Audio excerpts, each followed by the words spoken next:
दोस्तों नमस्कार, मैं हूं शीतला तिवारी और हमारे साथ वरिष्ठ पत्रकार भालचंद पांडे जी हैं। आज पांडे जी से हम जिक्र करेंगे कि उत्तर प्रदेश में योगी आदित्यनाथ जो हमारे सीएम मुखिया हैं, उन्होंने एक बात कहा है कि जो बेसिक शिक्षा विभाग यानी प्राइमरी स्कूलों के जो छोटे बच्चे हैं, वो अगर स्कूलों में अगर श्रमदान करते हैं, स्कूलों में यानी साफ सफाई करते हैं, अगर कुछ मेहनत करते हैं, श्रमदान का मतलब इतने मजदूरी समझ लीजिए, मजदूरी टाइप का अगर वो कुछ करते हैं, अगर वो जो है अपनी ऊर्जा खर्च करते हैं, तो उसमें उनको फोटो खींच करके या मीडियाबाजी या किसी भी प्रकार के नोटिस ना करके, बल्कि जो है शिक्षकों को जो है सम्मानित किया जाए, बच्चों को सम्मानित किया जाए।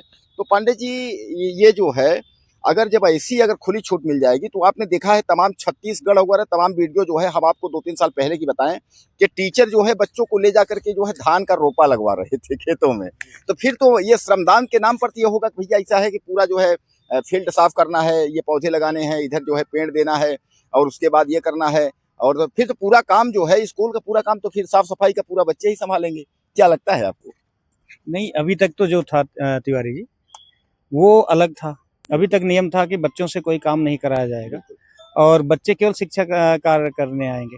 लेकिन आप देखिए तिवारी जी कि ढेर सारे जो इंटर के बाद या हाई स्कूल के बाद विद्यालयों में एनएसएस का कोर्स चलता है, एनसीसी का कोर्स चलता है, उसमें श्रमदान किया जाता है। तो यहाँ हमारे मुख्यमंत्री का कहने का जो आशय है, ऐसा नहीं है कि धान की रोपाई करवाएंगे या कोई बड़ा कार्य होगा। विद्यालय से जुड़ा, जैसे विद्यालय में कभी कभी देखिए कि क्यारियां बनी होती हैं एक लाइन से, उसमें पौधे लगाए जाते हैं, फूल है क्या और प्लांट है, तो ढेर सारे ऐसे जो क्यारियां में फूल पौधे लगाए जाते हैं, इस तरह का श्रमदान। तो इस तरह के श्रमदान, चूंकि इससे दो चीजें होती है तिवारी जी। एक तो विद्यालय की शोभा बढ़ती है, क्योंकि देखिए हर विद्यालय में तो चपरासी है नहीं, और चपरासियों की संख्या भी है तो एक, तो उससे तो पूरा विद्यालय नहीं सुधर पाएगा ना। और चूंकि विद्यालय बड़े हैं, तो वहाँ अगर जो हमें जो लगता है कि जो मुख्यमंत्री जी की सोच है वो यही है कि अगर बच्चे थोड़ा बहुत भी श्रमदान कर देंगे, जैसे सप्ताह में एक दिन कर दिए, उससे जैसे कि विद्यालय में फूल पौधे या क्यारियों की सुंदरता थोड़ी बढ़ जाएगी और शायद श्रमदान भी हो जाएगा और इससे विद्यालय भी सुरक्षित और सुंदर बन जाएगा। तो ये इस उद्देश्य से कहीं ना कहीं मुख्यमंत्री जी ने जो है संशोधन किया है। आप देखिए, जैसे एनसीसी का कोई कार्यक्रम वगैरह होता है तिवारी जी, तो उसमें यूनिट वाइज, मतलब एक ही यूनिट में कई ग्रुप में बांट दिए जाते हैं और दे दिया जाता है कि जिसकी अच्छी क्यारी होगी उसे पुरस्कृत किया जाएगा।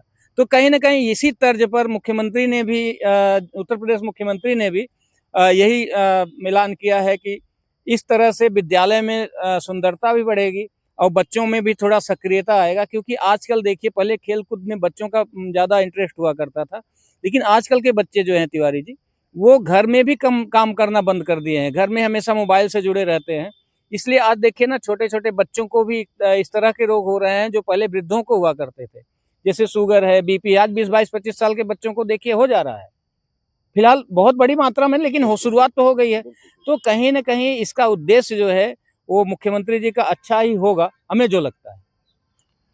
तो दोस्तों, कुल मिलाकर के ये है कि सीएम योगी का ये जो है निर्देश है शिक्षा विभाग वालों को, और खासकर बेसिक शिक्षा के जो लोग हैं उनको, ये है कि बच्चों से जो है वह श्रमदान कराया जाए, यानी बच्चे श्रमदान करें। पांडे जी, क्या आपको लगता नहीं है कि अगर आजकल स्कूलों में जो है, जो बेसिक शिक्षा स्कूल हैं, ये हुआ कि भैया इसमें 2 ठो कमरा और बनना है, तो पता चला 4 गाड़ी ईंटा गिरवा दीजिए। अब 4 गाड़ी ईंटा गिरवाने के बाद उसके बाद उसको जो है ढोने के लिए कहीं अगर इकट्ठा करना हुआ तो उसको लेबर की जरूरत होगी। तो क्यों ऐसा नहीं है कि अभी तो बच्चे आए हैं, सुबह भी क्लास लगने में जो है 2 घंटा टाइम है, या टीचर नहीं आए हैं तब तक जो है एक एक ईंटें जो है ले जाकर बच्चे वहां जो है जमा कर दें? क्या ऐसा लगता नहीं है? ऐसा टीचर नहीं करवा सकते हैं? नहीं, ये तो कर सकते हैं। नहीं, ये तो थोड़ा होगा तो ये गलत होगा। देखिए, मजदूर थोड़ी हैं बच्चे, या मजदूरी नहीं कराई जा सकती बच्चों से।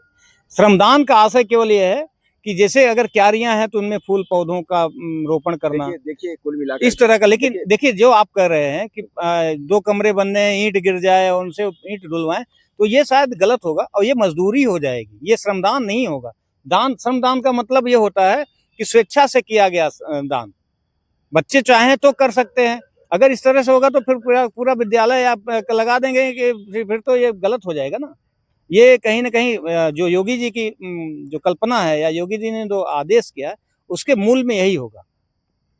तो ये भी तो तय होना चाहिए ना कि इसकी मानक कि आखिर श्रमदान कहाँ तक हो सकता है, कितना श्रमदान। जैसे पांडे जी है कि जैसे कि घूस, ये घूस हुआ, ये घोटाला हुआ, चोरी एक घोटाला।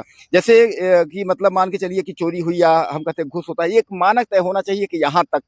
तो मतलब जैसे बच्चों का भी एक तय होना चाहिए कि क्या फूल पौधे ही सींच सकते हैं या जो है झाड़ू लगा सकते हैं, या स्कूल में क्या साफ सफाई करना है, या स्कूल का क्या एक उसका कोई मानक होगा, या जो भी टीचर के मन में आएगा कि आज ये काम करना है बच्चों, चलो ये काम करते हैं। नहीं नहीं, ये देखिए जो ईंट वाला है, आजकल जितने भी काम होते हैं तिवारी जी, सब ठेके पे होते हैं। इसलिए ईंट और ये वाला नहीं, वही होगा कि केवल बच्चे जो है वो फूल की क्यारियां सजाएंगे, या हो सकता है थोड़ा बहुत जो बेंच वगैरह है साफ सुथरा करने का, ये हो सकता है। बाकी इससे ज्यादा कठिन काम नहीं होगा। तो चलिए, बहरहाल मैं आपको बता दूं, सीएम योगी यानी मुखिया ने यह कहा है कि श्रमदान जो है वह जो है चरित्र का निर्माण करता है और शारीरिक क्षमता में जो है विकास होता है। तो कुल मिलाकर के जो है इसको आप अन्यथा न लें। और मैं आपको, हमारे जो दर्शक हैं वो जो देख रहे हैं, तो जो टीचर हैं बेसिक शिक्षा वाले भैया, निवेदन ये है कि इसका गलत फायदा न लें। तमाम खबरें फिर आने लगती हैं कि भैया रोपा करवाने लगे, गेहूं का कोई काम करे, घर का काम करवाने लगे, पता चला तो श्रमदान के रूप में श्रमदान के रूप में घर पे खदान बिल्कुल बिल्कुल लगवाने लगे, बिल्कुल वो गलत बिल्कुल होगा। ये सब जो है ये सब नहीं करना है। यानी स्कूल में श्रमदान का जो है एक रेशियो है, और अगर ऐसा करते हुए, अगर आप जैसा उन्होंने कहा है कि भैया ऐसा है कि इनको पुरस्कृत किया जाए, तो ये पुरस्कार के चक्कर में ज्यादा कुछ लंबा न करें आप लोग। तो इससे सतर्क रहें, सुरक्षित रहें, अपना ख्याल रखें। लेकिन श्रमदान का जैसा उन्होंने कहा है उसके अनुरूप ही कार्य लें, अन्यथा बच्चों को ज्यादा परेशान ना करें। अगले वीडियो में फिर मिलते हैं, बने रहिए हमारे साथ।